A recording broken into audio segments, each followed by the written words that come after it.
Radio କୋରାପୁଟର ସମସ୍ତ ଶ୍ରୋତା ଏବଂ ଦର୍ଶକଙ୍କୁ ଅଭିନନ୍ଦନ ଏବଂ ସାନ୍ତାକର ନମସ୍କାର। ଆଜି ଆମେ ରେଡିଓ କୋରାପୁଟରେ ଅ, ଗୋଟିଏ ଗପଟିଏ ପଢ଼ି ଶୁଣିବା।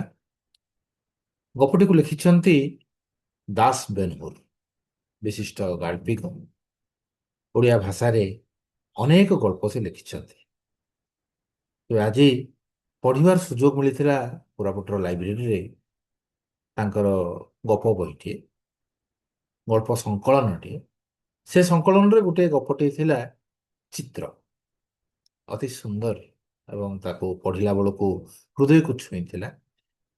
ତେଣୁ ସମସ୍ତଙ୍କର ଲାଭ ନିମନ୍ତେ ସମସ୍ତେ ସେଥିରେ ଲାଭାନ୍ୱିତ ହେବେ। ବିଶେଷ କରି ଅ, ପିଲାମାନେ, ପିଲାମାନଙ୍କର ଶିକ୍ଷକ ଶିକ୍ଷୟିତ୍ରୀ ଏବଂ ଅଭିଭାବକ ମାନେ। ଗପଟି ଗୋଟାଏ ବିଦ୍ୟାଳୟ ଅ, ଉପରେ ପର୍ଯ୍ୟବେସିତ। ବିଦ୍ୟାଳୟରେ ବିଭିନ୍ନ ପ୍ରକାର ଶିକ୍ଷକ ଥାନ୍ତି। କୌଣସି ଶିକ୍ଷକ ମଧୁର ବଚନ କୁହନ୍ତି, କେହି ରୁକ୍ଷ ଭାବରେ ବ୍ୟବହାର କରନ୍ତି, କେହି ପାଠ ପଢ଼ାକୁ ବହୁତ ଗୁରୁତ୍ୱର ସହିତ ନିଅନ୍ତି, କିଏ ହାଲକା ଭାବରେ ନିଅନ୍ତି। ଏଭଳି ବିଭିନ୍ନ ପ୍ରକାର ଶିକ୍ଷକ। ଏବଂ ସେଇ ଆ, ବିଦ୍ୟାଳୟରେ ଏପରି ଜଣେ ଶିକ୍ଷକ ଥିଲେ ଯିଏକି ଚିତ୍ରାଙ୍କନ ଶିଖଉଥିଲେ ପିଲାମାନଙ୍କୁ। ସେ ଅତି ମଜାଳିଆ ଭାବରେ ପିଲାଙ୍କୁ ଶିଖାନ୍ତି ଏବଂ ସମସ୍ତଙ୍କୁ ଆଦର କରନ୍ତି, ସ୍ନେହ ଦିଅନ୍ତି। ତେଣୁ ତାଙ୍କ ଯୋଉ କ୍ଲାସଟି ଥାଏ, ଯୋଉ ଚିତ୍ର କ୍ଲାସଟି, ତାହା ଟାଇମ୍ ଟେବୁଲରେ ପୁରା ଦିନର ଶେଷ ଆଡ଼କୁ ଥିଲେ ମଧ୍ୟ ପିଲାମାନେ ତାଙ୍କ କ୍ଲାସଟିକୁ ଅପେକ୍ଷା କରି ରୁହନ୍ତି। କାରଣ ସ୍ନେହ ପ୍ରେମ ପିଲାମାନଙ୍କ ପାଇଁ ବହୁତ ବଡ଼ ଅସ୍ତ୍ର, ବହୁତ ବଡ଼ ସେ ସମ୍ପଦ। ତେଣୁ ତାଙ୍କ କ୍ଲାସରେ ସମସ୍ତେ ଉପସ୍ଥିତ ରୁହନ୍ତି। ସେଦିନ ଛୁଟି ନେଇଛନ୍ତି ସେ। ତେଣୁ ଚିତ୍ର କ୍ଲାସଟିରେ କିଏ ଆସିବେ ପିଲାମାନେ ଅପେକ୍ଷା କରିଛନ୍ତି। ହଠାତ୍ ସେମାନେ ଦେଖିଲେ ଯେ ବିଦ୍ୟାଳୟର ହେଡମାଷ୍ଟର ସାର୍ ସେ ପଠେଇଛନ୍ତି ଇଂରାଜୀ ଶିକ୍ଷକଙ୍କୁ ସେଇ ଚିତ୍ର କ୍ଲାସରେ ପିଲାଙ୍କ ସହିତ କିଛି ବାର୍ତ୍ତାଳାପ କରିବା ପାଇଁ। ପିଲାମାନଙ୍କ ଭିତରେ ଭୟ ସୃଷ୍ଟି ହେଇଗଲା। କାରଣ ଚିତ୍ର ସାରଙ୍କ ଭଳି ଇଏ ହସ ଖୁସିରେ ପଢ଼ାନ୍ତି ନାହିଁ, ଇଏ ବହୁତ ଷ୍ଟ୍ରିକ୍ଟ। ପାଠ ପଢ଼ା କହିଲେ ଆଉ କିଛି ଖୁସି ଦେଖନ୍ତି ନାହିଁ, ପୁରା ବହୁତ ଷ୍ଟ୍ରିକ୍ଟ। ଗାଳି କରନ୍ତି, ମାଡ଼ ମାରନ୍ତି। ରୁକ୍ଷ ଭଲ ଶିକ୍ଷକ ଜଣେ, କିନ୍ତୁ ତାଙ୍କର ବ୍ୟବହାର ତାଙ୍କର ପିଲାମାନଙ୍କ ପ୍ରତି ଟିକେ ପିଲାମାନେ ଭାବନ୍ତି ଟିକେ ରୁକ୍ଷ ବୋଲି। ତେଣୁ ଭୟ ଗ୍ରାସ କରିଥିଲା।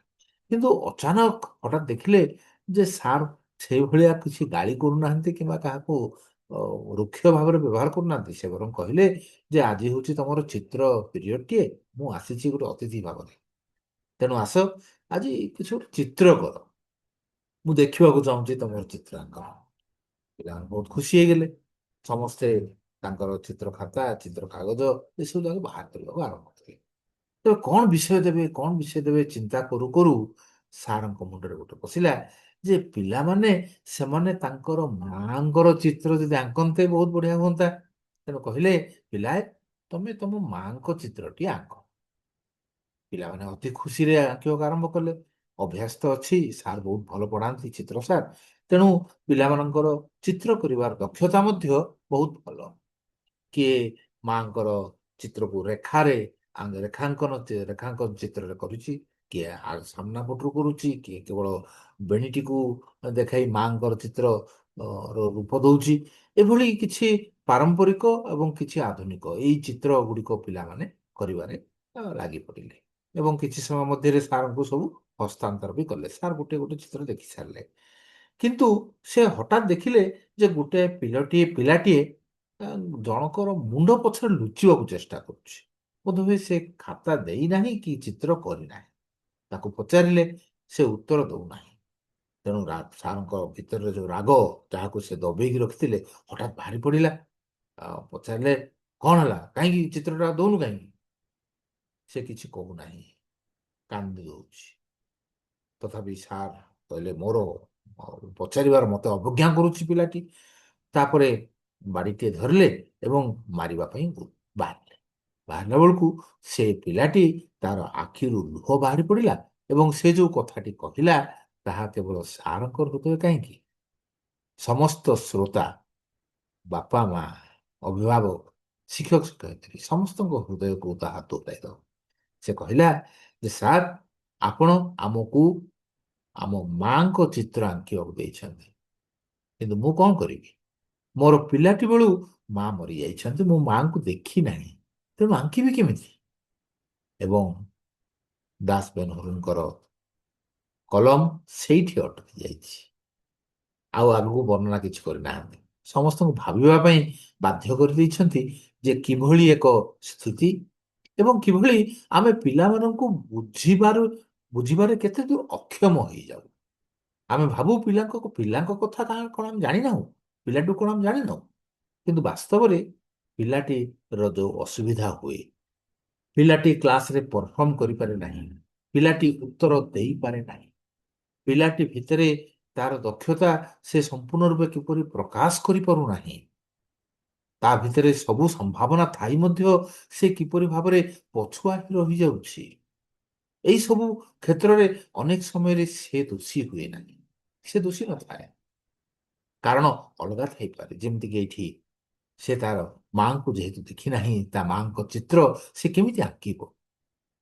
କିନ୍ତୁ ଯଦି ଆମେ ଆମର ଭିତରେ ଯଦି ଆମକୁ ଅବଜ୍ଞା କଲା ଭଳିଆ ଯଦି ଉପର ଠଉରିଆ ଭାବରେ ଆମେ ପିଲାଟିକୁ ଚିହ୍ନିବାକୁ ଚେଷ୍ଟା କରିବା, ତେବେ ପିଲାଟିକୁ ବାସ୍ତବରେ ତାର ସହଭାଗିତା, ତାର ସମ୍ପୃକ୍ତି, ଏସବୁ କଥାକୁ ଆମେ ଏନସିଓର କରିପାରିବା ନାହିଁ। ତେଣୁ ଅନୁରୋଧ, ଶିକ୍ଷକ ଶିକ୍ଷୟିତ୍ରୀ ଏବଂ ଅଭିଭାବକମାନେ ପିଲାମାନଙ୍କୁ ସମୟ ଦିଅନ୍ତୁ, ପିଲାମାନଙ୍କୁ ଶୁଣନ୍ତୁ।